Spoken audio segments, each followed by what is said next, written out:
Bien, en el segmento La Biblia Responde, porque no podemos dejar de tratar un tema bíblico, ese es el objetivo principal de nuestro programa, construir puentes de esperanza a través de la palabra de Dios, las Sagradas Escrituras. Saben que he escuchado personas decir, bueno, ¿y tú crees que el Señor va a perdonar a fulano después que se cansó de hacer tantas maldades y tal? ¿Qué creen ustedes, jóvenes?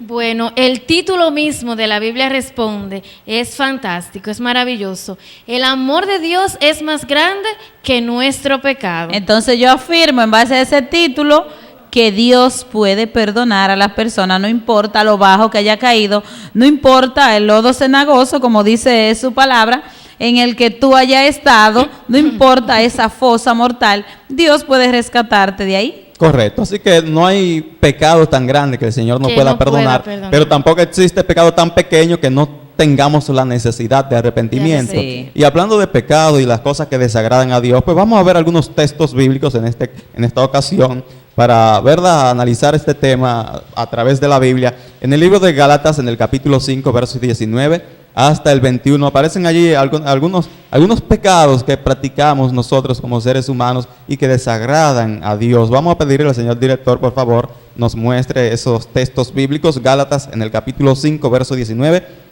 hasta el 21, nos dice lo siguiente. Y manifiestas son las obras de la carne, que son adulterio, fornicación, inmundicia, lascivia, idolatría, hechicerías, enemistades, pleitos, celos, iras, contiendas, disensiones, herejías, envidias, homicidios, borracheras, orgías y cosas semejantes a estas, acerca de las cuales os amonesto, como ya os lo he dicho antes, que los que practican tales cosas no heredarán el reino de los cielos. Ahí aparece un listado inmenso de los pecados, ¿verdad?, que entristecen a Dios, según Gálatas en el capítulo 5, verso 19 hasta el 21. Y en esta época del año, hablaba también de las borracheras, y en esta época del año, Yatil y Marisol y amigos televidentes, orgías. Muchas personas se entregan al consumo del alcohol, y eso desagrada a Dios porque Dios quiere que nosotros ciertamente, como dice la maestra en su segmento, tengamos salud, y todas aquellas cosas que perjudican nuestro bienestar físico debemos de abstenernos de ella. Así que hay un texto que quisiéramos compartir con nuestros amigos televidentes que encontramos en Proverbios 23. Proverbios 23, vamos a ver allí Proverbios 23, 31 hasta el 33, en relación a las cosas que hemos estado haciendo mención, que dice: No mires al vino cuando rojea, cuando resplandece su color en la copa, se entra suavemente, mas al fin como serpiente moldeará y como aspid dará dolor, morderá. Tus ojos mirarán cosas extrañas y tu corazón hablará perversidades. Interesante esta declaración. Lo primero que no debemos de hacer es mirar el vino cuando rojea. Ni siquiera mirarlo, así que esas copas con cinturita y ese vino rojizo, que realmente se ve atractivo, pero la invitación de Dios nos dice, mira, no mires el vino cuando rojea en la copa, cuando resplandece su color, pues él entra suavemente, más al fin morderá como serpiente. Y dice también otro versículo ahí en Proverbio 21 que el vino es burlador y la cerveza es alborotadora, el que por ello se desvía no es sabio. O sea, que si el vino o la cerveza o las bebidas alcohólicas te hacen caer es porque tú no estás haciendo uso de la sabiduría que Dios te ha dado a ti, porque Dios te ha dado libre albedrío, pero también te ha dado sabiduría y tú no estás haciendo uso de esa sabiduría, y por esa razón es que no está siendo sabio y ha caído por medio de ellas. Es importante que seamos prudentes. ¿Cuántas personas, cuántas familias se visten de luto en esta época del año? Resultado, ¿verdad?, del consumo de alcohol. De esta práctica. De manera que hacemos un llamado a toda nuestra población para que seamos prudentes y honremos a Dios a través del uso equilibrado de lo bueno y la abstinencia de todas aquellas cosas que perjudican nuestro organismo y que llenan a la familia dominicana de dolor.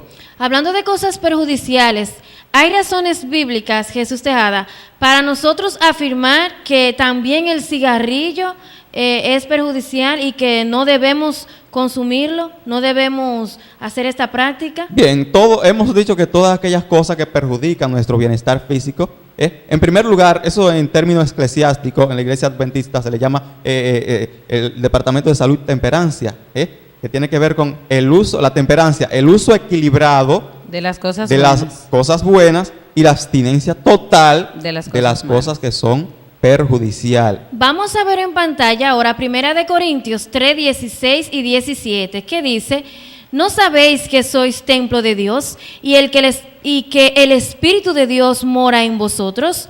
Si alguno destruye el templo de Dios, Dios le destruirá a él, porque el templo de Dios, el cual sois vosotros, santo es.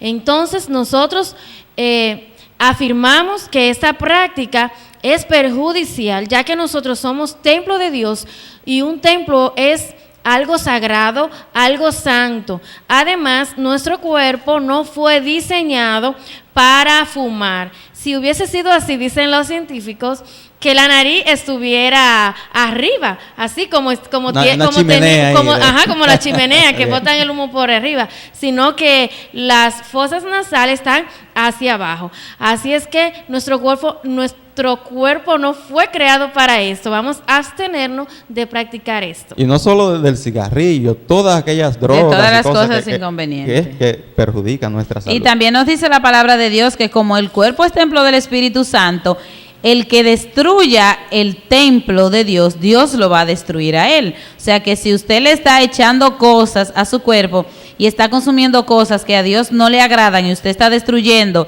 ese templo sagrado de Dios, entonces Dios lo va a destruir a usted. Sabes que en el pasado leía un interesante libro y allí vi un párrafo que impactó mi vida y dice que el pecado siempre trae de forma integrada serias consecuencias. Así que si nosotros optamos por un régimen alimenticio, vamos a llamarlo así, dañino, ¿verdad? Entonces nuestra salud será deficiente y al final serias consecuencias hemos de tener. Y hay un texto que quisiéramos compartir con nuestros amigos televidentes que encontramos en la carta de San Pablo a los Romanos, en el capítulo 6 y el versículo 23. Vamos a ver qué mensaje tiene para cada uno de nosotros. Romanos 6, capítulo 6, versículo 23, ¿qué nos dice? Porque la paga del pecado es muerte, mas la dádiva de Dios es vida eterna en Cristo Jesús nuestro Señor. Interesante, así que la paga del pecado, practicar el pecado, consumir cosas perjudiciales para nuestra salud, pues al final la muerte nos ha de llegar. Y en el programa hemos tratado, ¿verdad?, el tema cómo prolongar nuestro funeral, Sí, y allí llegamos a la conclusión que a través de un régimen alimenticio, de un estilo de vida saludable podemos nosotros prolongar nuestro funeral. Bueno, entonces, como decía el título, que el amor de Dios es más grande que nuestros pecados, pero también la Biblia nos enseña que la paga del pecado es la muerte, que la práctica a tales cosas perjudiciales trae como consecuencia cosas negativas, enfermedades muy peligrosas. Nadie quiere estar enfermo. Así es que usted quizá esté pensando, bueno, yo peco, me voy a arrepentir y Dios me va a perdonar. Pero hay que tener en cuenta que cada pecado tiene sus consecuencias. Así es que no juguemos con el pecado, no juguemos con fuego, porque el que juega con fuego se quema. Correcto, dice, correcto. Y al que sabe hacer lo bueno y no lo hace, le es pecado. Nos dice Santiago 4:17. O sea que si una persona sabe que debe hacer algo bueno y dice, no, yo no lo voy a hacer porque, en fin, por la razón que sea, está cometiendo un pecado grave ante los ojos de Dios y muchas veces ante la sociedad también, porque hay cosas que la misma sociedad puede darse cuenta que estamos actuando mal. Pero también nos dice la palabra de Dios que el pecado esclaviza. Y vamos a ver lo que nos dice Juan 8:34 sobre eso. El pecado, vamos a ver entonces. Jesús respondió, de cierto os digo, que todo aquel que hace pecado, esclavo es del pecado. Bueno. O sea que el pecado te esclaviza, el pecado no te permite que tú puedas servirle a Dios, que tú puedas ser libre, porque te está esclavizando una cosa te lleva a la otra y esa te lleva a la otra, un pecado te lleva a cometer otro pecado y así sucesivamente. Hablando de esclavitud, hay una historia que ocurrió realmente con un joven de 26 años que estaba preso. Su nombre es Ahmad Shelton y él comenzó a guardar sábanas hasta que recolectó un total de 60 sábanas. Con esta sábana la amarró, hizo 127 nudos y bajó 14 pisos.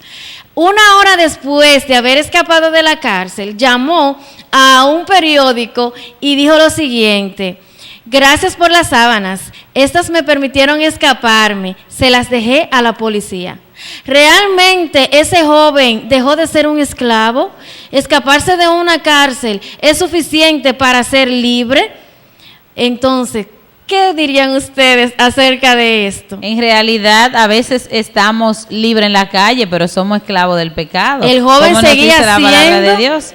Seguía siendo un esclavo del pecado, porque en realidad había cambiado de vida, porque lo único que nos garantiza no ser un esclavo es si realmente hemos cambiado de vida, si estamos en Cristo, porque dice la palabra de Dios que el que está en Cristo es una nueva criatura. Y hay un texto en los evangelios que dice: si el Hijo os libertare, seréis verdaderamente libres. Ahora bien, hay personas que aún sabiendo el camino en el que debe de andar, insisten, ¿verdad?, en seguir su trayectoria lejos de Dios. Ahora bien, ¿qué dice la Biblia en relación a esto? ¿Cuál debería de ser nuestra actitud? Vamos a ver un texto más que aparece en la carta a los Romanos en el capítulo 1 y el verso 24, que dice así: por lo cual también Dios los entregó a la inmundicia en las concupiscencias de sus corazones, de modo que deshonraron entre sí sus propios cuerpos.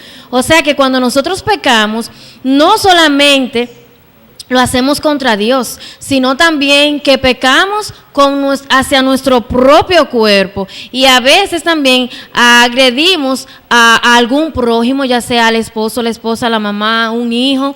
Así que el pecado involucra muchas personas, involucra a Dios, involucra a los demás y muy especialmente hacia nosotros mismos.